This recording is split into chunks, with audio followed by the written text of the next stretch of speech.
We have two great speakers. We have Iris Claesson, who is a senior developer at the Swedish startup Construct. She's an author and a Microsoft MVP. And we also have Elton Stoneman, who works for some company called Docker or something. He's actually our lead developer advocate for the .NET ecosystem, and also an author and a Microsoft MVP. So thank you. Please give them a warm welcome.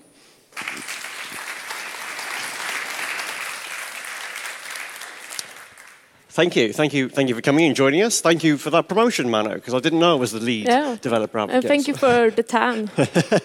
So yeah, we're going to be talking to you about modernizing .NET applications. So you've heard the word modernization quite a lot today. If you've been in any other session, this is specific to .NET, and we're talking about Windows containers. So we're going to be running our demos on Windows. We're going to show you how you build .NET applications. And first of all, we're going to start off talking about how that works. And then why you want to do it.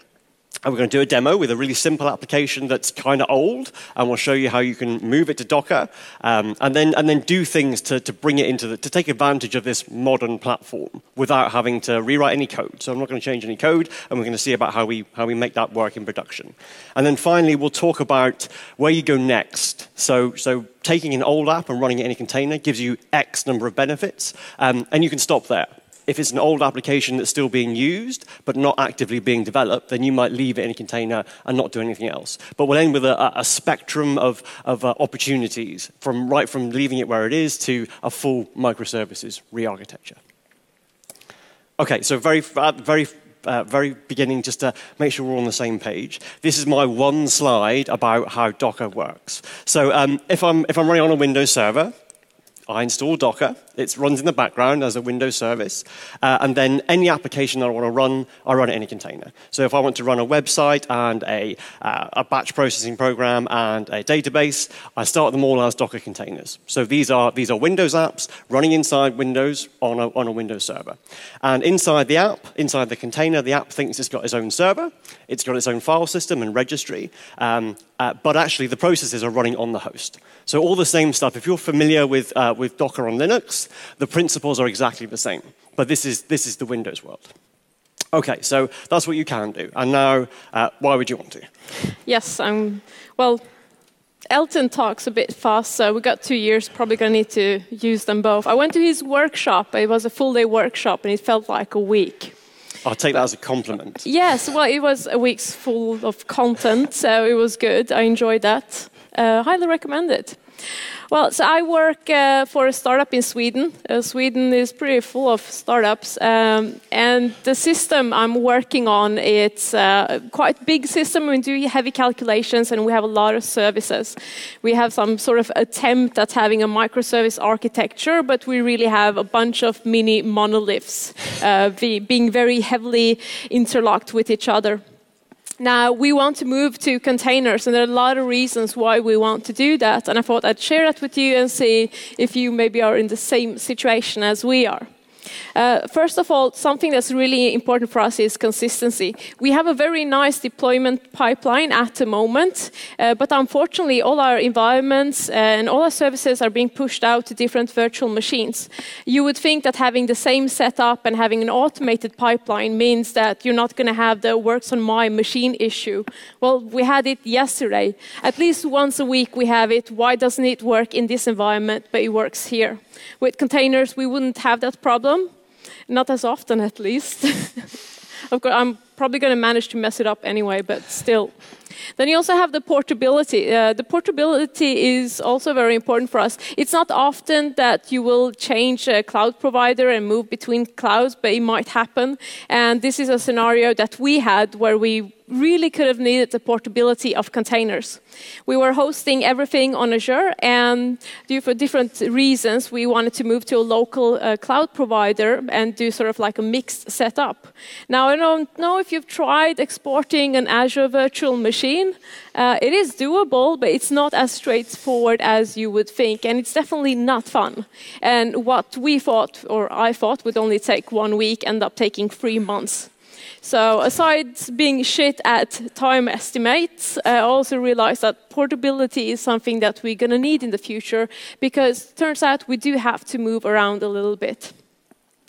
Besides the portability, it's the isolation. Now you have isolation with virtual machines as well, but here you get the isolation and you don't get the size that comes with a virtual machine. The problem we have with size in particular is that we've ended up doing things that are not good practices, that are bad practices, such as running several services onto one machine. Basically, the license cost is also a problem for us as a startup. Now, I talked a little bit about consistency and portability, and this also ties in a little bit with the startup time. So you also want to have scalability, and to be able to have elastic scalability, the ability to scale in and out very fast, it'd be nice to use containers for that. A virtual machine can take several minutes to start up, and it's not as smooth as if you were running containers. Now, we've had some incidents where we had to do a rollback. Fortunately for us, we don't use a golden image for our virtual machines. We use hydration scripts. We have a bunch of scripts that we use to set up machines, and the base image is just a very plain image with nothing special on it. However, it takes time to set up those scripts, and also doing a rollback or going back several versions would take us a long time to do, and probably would end up with having some downtime as well. So rollback is not so smooth at the moment. I talked a little bit about costs, and I'm going to show that in a few slides here, but return on investment is a big selling point for us. Usually as a developer, I don't really think about cost until I became responsible for scale and distribution, and then you got to think about cost. And the most important reason for me personally as a developer and the work I do is the tooling. The tooling around containers is amazing.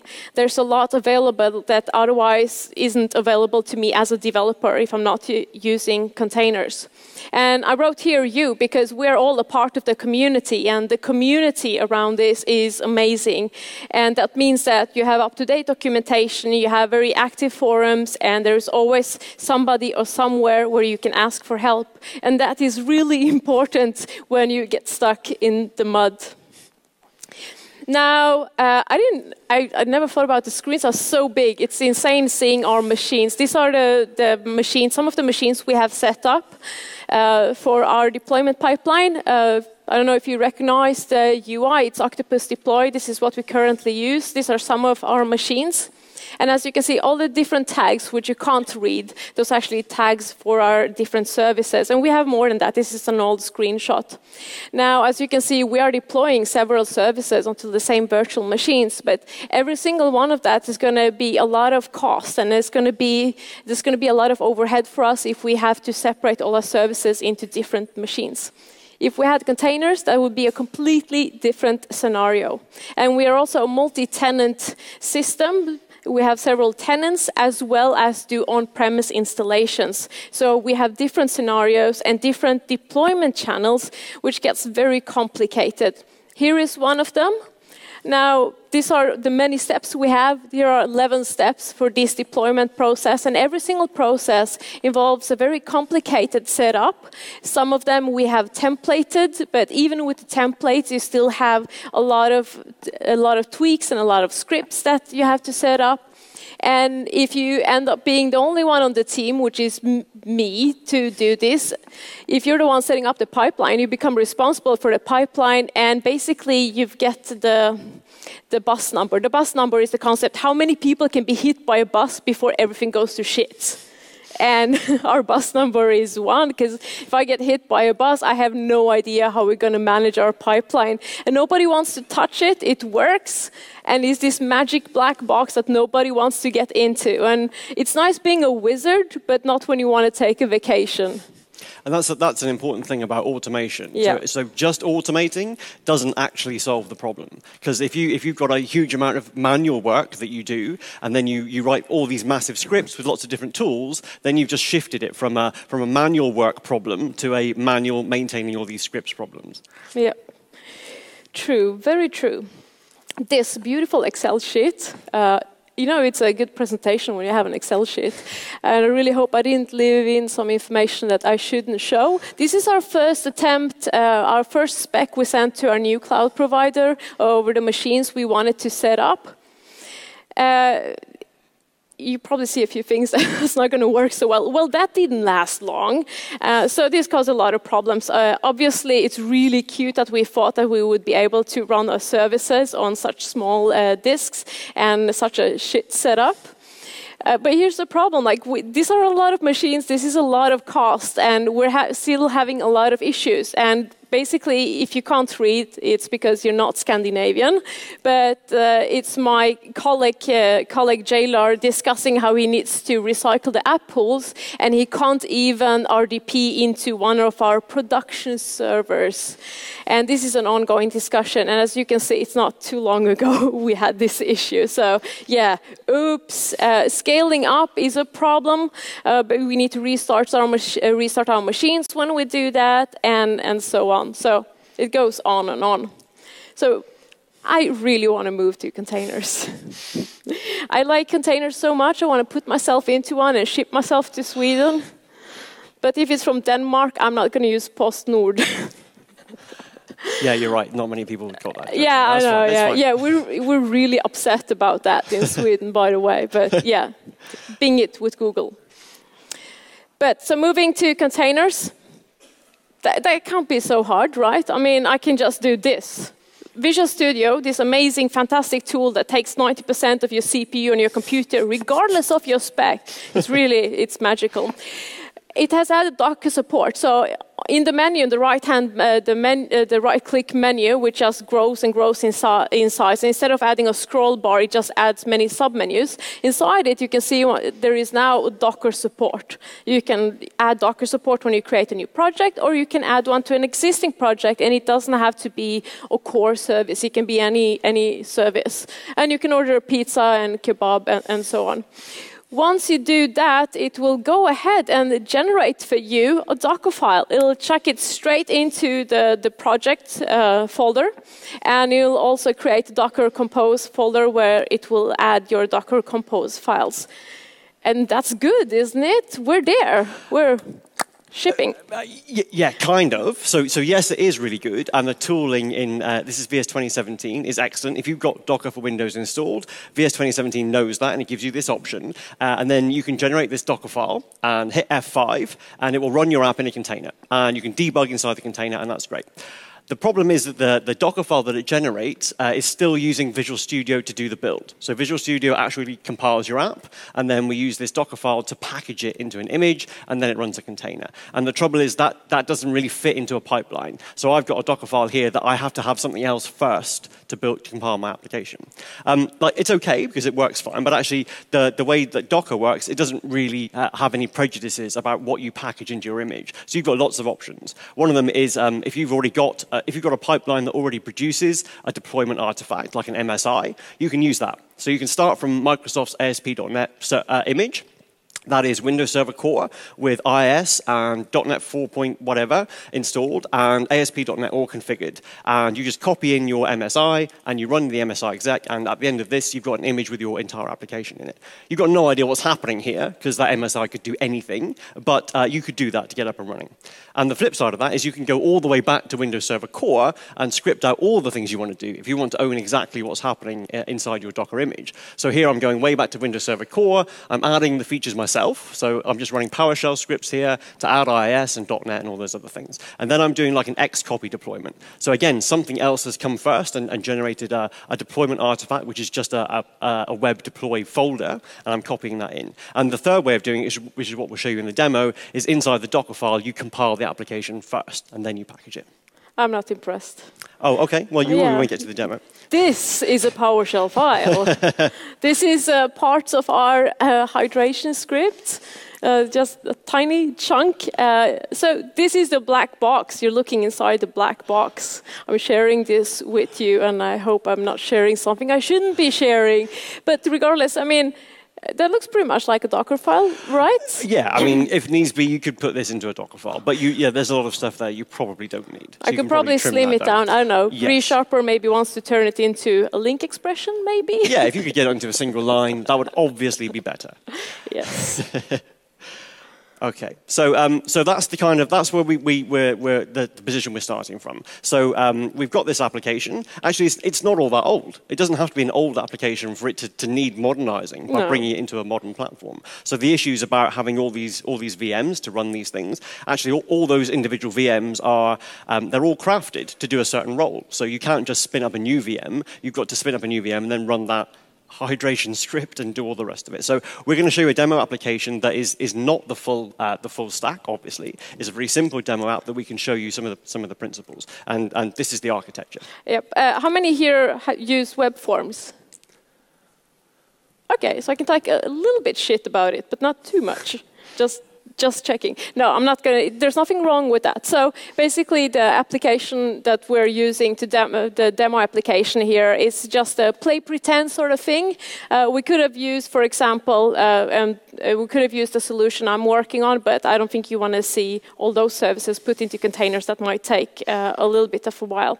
So we have a chat application where we have a web application that is a WebForms application, and it talks to a database, and it uses a SignalR for the actual chat. SignalR is, if you're not familiar with it, a WebSocket library that's very popular. It's a very simple application that we're going to go ahead and scale out a little bit, and we're going to be able to do that by adding a backplane. Now, SignalR has good support for scaling out in different ways. You can use SQL Server, you can use a message bus, or whatever to your liking. There's support for that. So that's the actual application we're going to use now for the demo.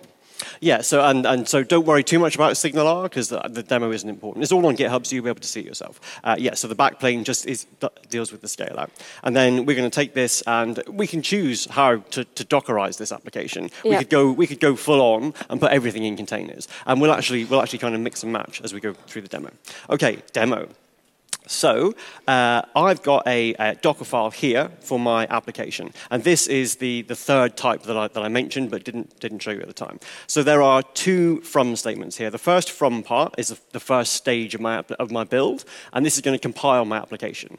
So I'm not having to kind of do anything special here. I'm copying in my source code, my entire source tree, and I'm running my existing build script as part of my build. Would you usually do the build in a container? Yeah, if you can, because the reason why you would do that is because this part here, this from line, is taking somebody else's image. This happens to be my image, but Microsoft are going to produce one themselves that's got MS Build installed. So it's got the whole tool chain. It's got .NET, NuGet, MS Build, and this has got the web deploy package. So when I run a container from this image, I've got everything I need to compile my application. So I can build this now from source just with Docker on my machine. I don't need Visual Studio or .NET even, or MS Build. The build will happen inside the container. That's neat, because the build is something that we've had problems between the different environments. Yeah, and that's the problem you get. So all the developers have a certain version of Visual Studio, and then on your CI server, like in the Windows world, we are still sometimes having to put Visual Studio on the CI server. That gets rid of all that.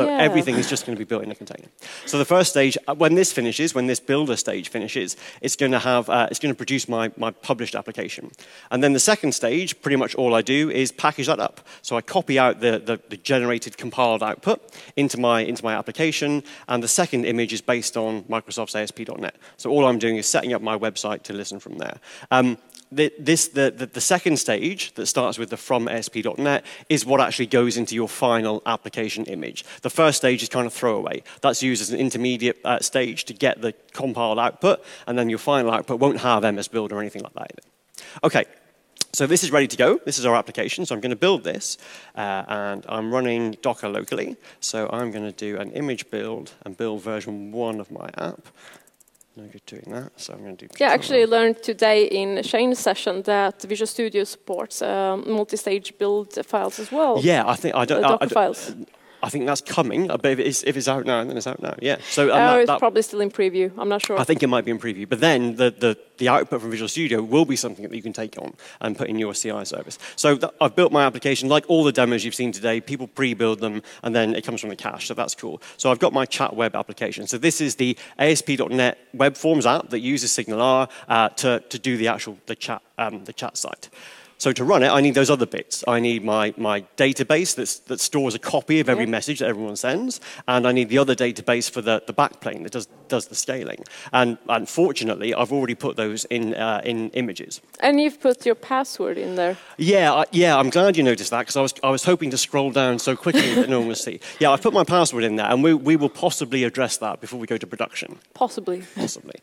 So this is my Docker Compose file. So this effectively is my list of things that I need to do to make my application run. I've got my web app defined, I've got my databases, and everything's going to run in Docker. So let's go and get that started.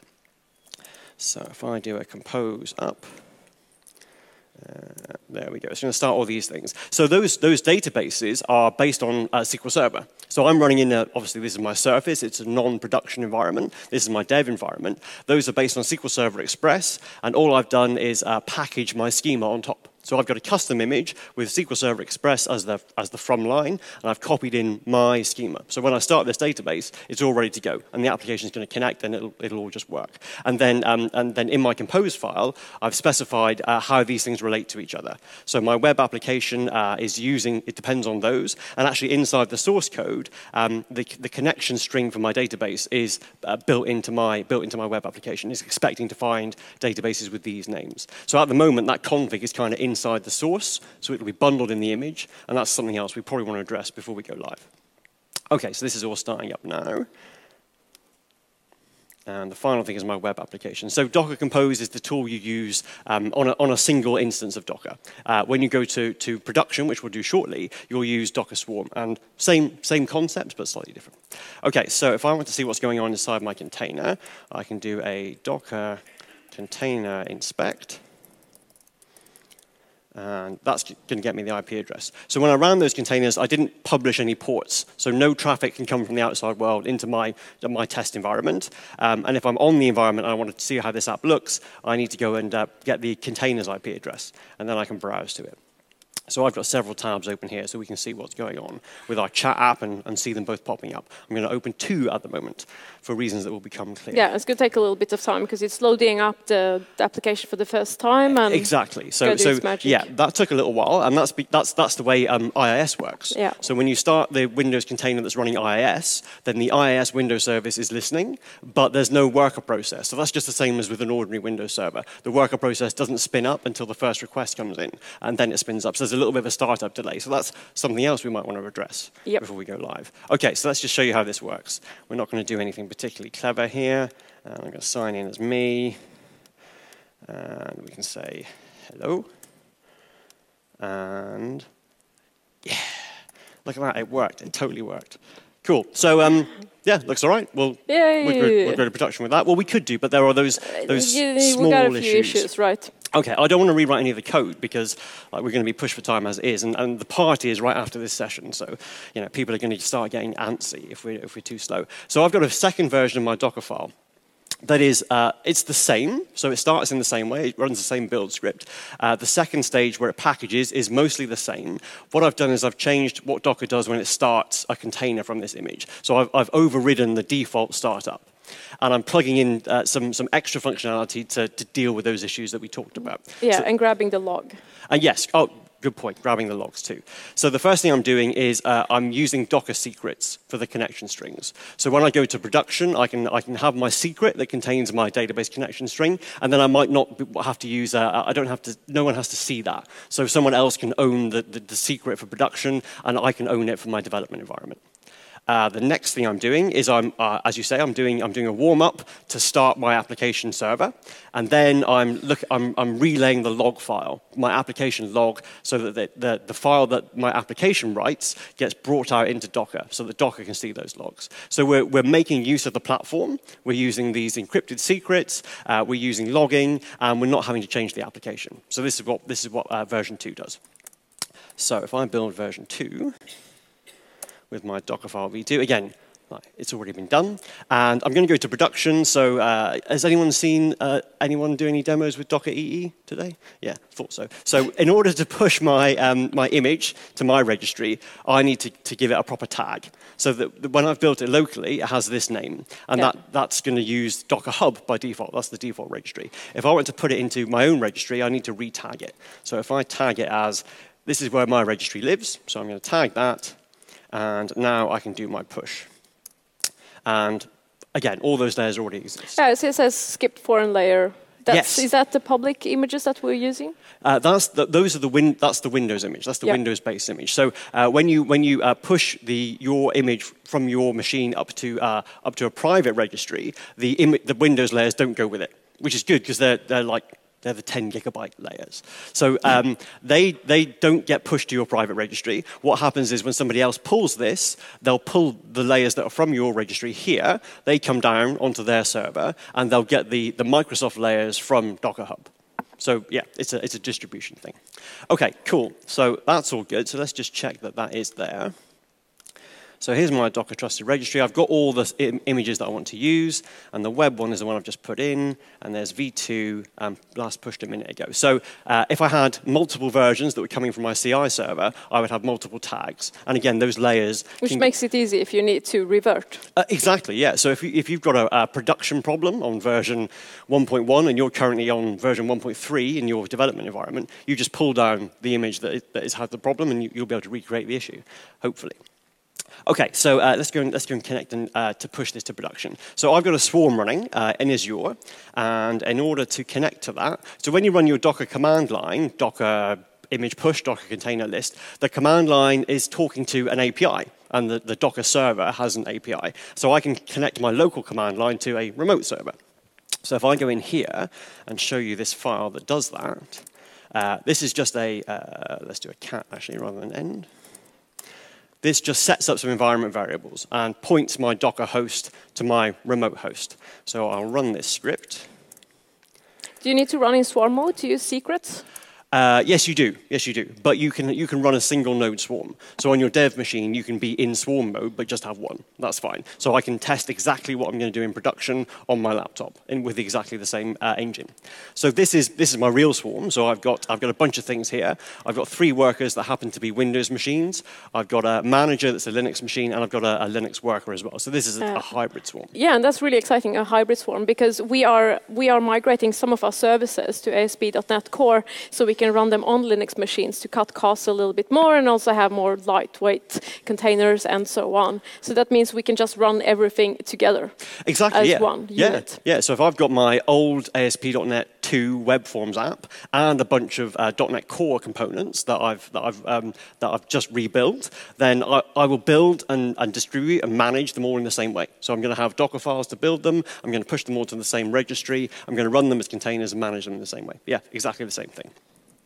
Okay, so let's go back here. And to deploy my application, I'm just going to use a compose file. So if I go into my app, oh, where am I? Oh, I'm back in here. So in my app directory, I've got a Docker compose file which is ready for production. So I'm going to get that going. And in production, you don't use the Docker compose command. You can still use the same file format, but you do a stack deployment instead. So this is just a slightly different terminology for a swarm mode. And I'm going to do Docker stack deploy, and the file is called Docker stack prod v1. And this is going to create a bunch of stuff. And I need to give it a name, so that's why nothing happened there. That's going to create all the stuff that's defined in my deployment document, which is this compose file. So, very similar to the other one. So I've got my backplane database. This database needs exactly the same level of service as my web application. So I can run it in a container, and they will both have whatever level of service the swarm gives me. I've got my web application, which is my v2 that I've just pushed, but I'm not using my audit database that stores my messages. That's not in a container. No, because you want to have persistent storage. Yeah, well, you can still do persistent storage, but yeah, I want all the things. I'm running in Azure. I might as well use a managed SQL database. Yep. So this is going to use SQL Azure, and it's going to get that connection string from this secret that's already in the swarm. So I've already created a bunch of secrets in my swarm. If I do a Docker secret list, you'll see there are various things in there, and one of them is my connection string. Now, I can't see what that says. Like, no one can go in and see what that connection string actually says because it's encrypted now. It only gets provided in plain text inside the container that needs to run that service. Okay, so let's see what we've got. So if I go here and do that one, is that content? So I've memorized the IP address, as you can see. If I go there and hit that. Okay, cool. So okay, well that's all right, isn't it? Because now we it's pretty much what I expected. Yeah, we didn't have the slow startup time, No. and we fixed some of the other things. We're now reading the connection string from our secret, and that kind of looks okay. But we do have a problem, though. A problem I encountered in a chat, actually. Yes, this was the inspiration for this demo session. So what Iris found is that when she was in some sort of chat room, you sent a message with An emoji. And you got a response which indicated that there was potentially a SQL injection problem in the site. Yep. Okay, so that's what we're going to do here. So Iris and I are chatting away, like and I'm like, yeah, It was whatever. actually a yellow page of death that explained very well all the possibilities and all the information I needed to know. That's great. So if I'm going to say, like, what is the audit table called?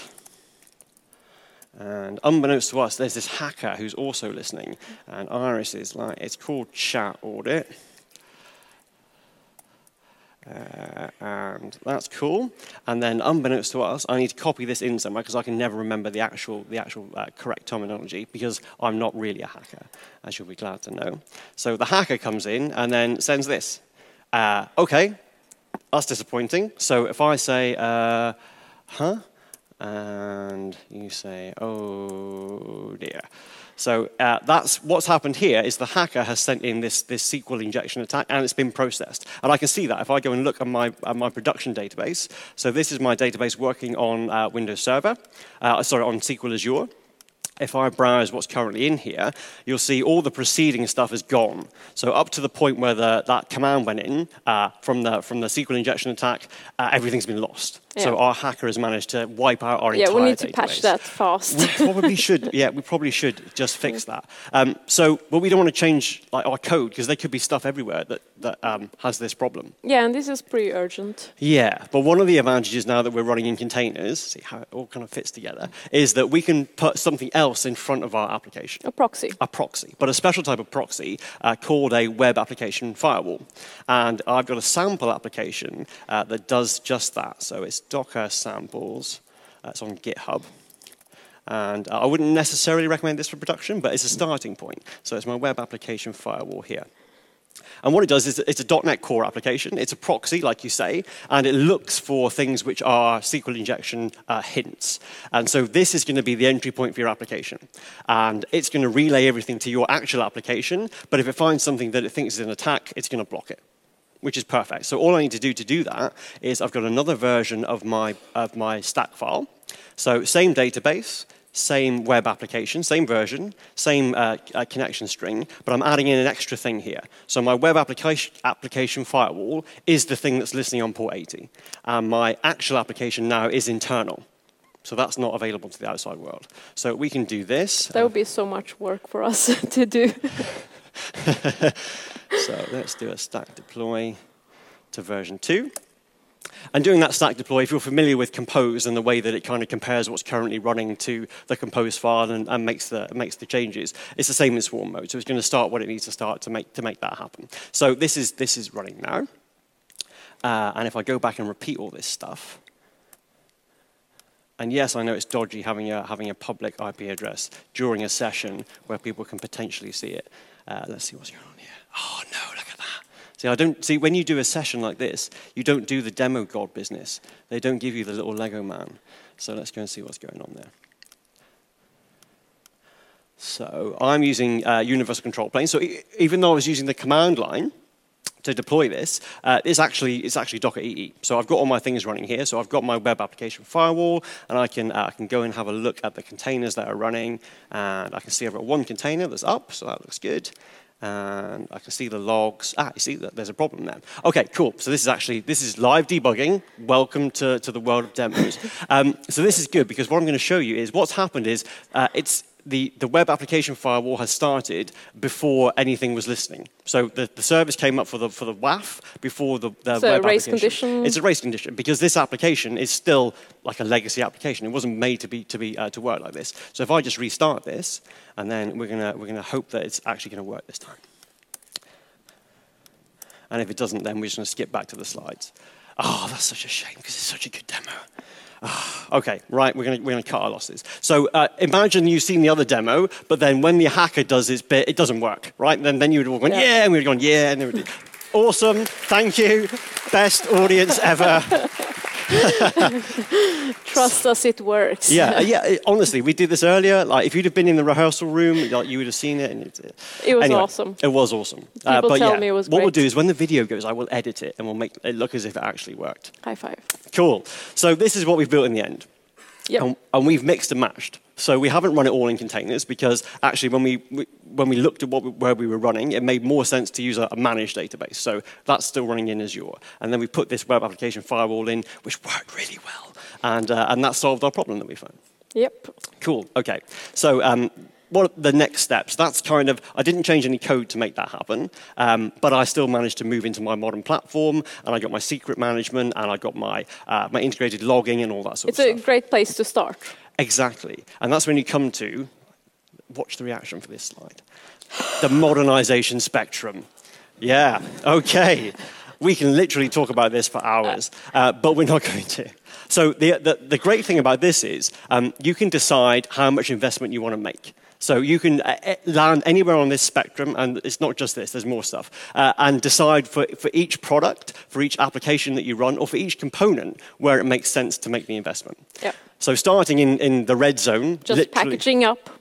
Lift and shift. So you've seen the demos with the Docker application converter, which is the kind of evolution of image to Docker. You can take an existing set of binaries, put them into an image, you've got your app in a container.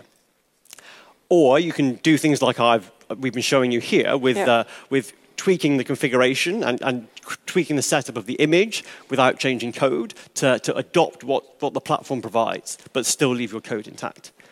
And then in the green zone is where it starts to get more interesting, where you can say, actually, we are in a different platform now. We are happy to change code, so let's look at our architecture and make these components stateless, and then they can be part of a self-healing system. So if my container goes down and it's safe to bring up a replacement, Docker will take care of all that stuff for me. And then towards the blue end is more like where you're getting with some of your stuff. Yeah, we're all over the spectrum. all over the spectrum. We're actually missing a part of the monitoring and logging, which is going to be an interesting challenge for us with GDPR in May next year. So that's gonna be a challenge. Yes, and actually being all over the spectrum is fine. So you know what we're finding with a lot of our customers who come in with 1,000 existing applications, they do want to say, well, you know, some of these they don't use this terminology, but some of these are red zone and some of these are green zone. And right to the end is where I'm going to say, this is my everyday application. I really need to be able to break it down and deploy different components with different cadences and scale independently and all that stuff. So I'm going to invest in rebuilding it. Unfortunately, a lot of people think that you have to be at the end of the spectrum to use containers, that you have to wait until you're there. But it's a journey, and you start with just one bit at a time. And if you start in the red zone, it's okay. You can work your way up, but you don't have to. You can also just stay where you're at and use the tools you're already using. Cool. Yeah, and that's like we will make this slide available, so you can take this back to your workplace. Cool, and that's us done. Sorry about the demo, but thank you very much for listening. So I'm Elton. These are our Twitter handles. Yep. Thank you.